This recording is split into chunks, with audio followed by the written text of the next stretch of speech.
मित्रांनो, आता आज आपण अशी मिरचीची भजी करणार आहोत. थंडीचा ओघ काय अजून कमी होत नाही आहे, त्यामुळे मिरचीची भजी. या मिरच्या काय केल्यात आपण, त्याचं पोट फाडून अशा अर्ध्या कापून त्याला मीठ पेरले त्यामध्ये आणि एक 10 मिनटं ठेवली आणि ह्या अशा पद्धतीने सरसरीत आपलं पीठ करून घेतलेलं आहे. आता यात आपण त्या मिरच्या घालूया. टाकायचे ह्या अशा टाकून आपण एक एक मिरचीचं भजं करूया.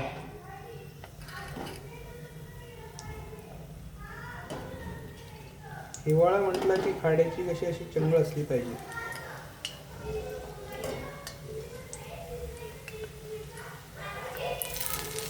या मिरच्या अशा सगळ्या टाकून घेतल्या. या पिठामध्ये आपण काहीच केलं नाही, प्लेन पीठ घेतलेलं आहे. प्लेन पीठ आणि सरसरीत असं त्याला भिजवून घेतलं. डाळीचं पीठ, मीठ आणि मिरची, बस एवढंच त्याच्यामध्ये टाका, दुसरं काही नाही. आता मस्तपैकी आपण तळून घेऊया. बाजरी मस्त रंग आलेला भाजीला, बाहेरच्यापेक्षा घरी केलेलं हे कधीही उत्तम. तर अशा बऱ्याच प्रकारे ते खुरखुरीत असे ते तळले गेलेत.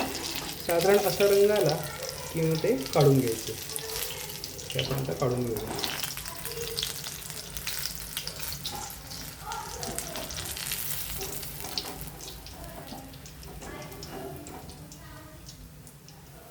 हे अशा चाळणीत काढतो आपण, म्हणजे काय होतं, सगळं तेल निथून जातं त्याचं. आणि अशाच पद्धतीने आपण बाकीची आपली सगळी भजी काढून घेऊया. तर अशा पद्धतीने आपली सगळी भजी तळून झाली आहे.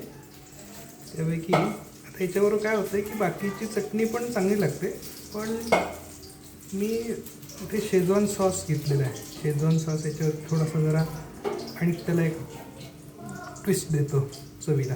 करून बघा, आवडलं तर करा.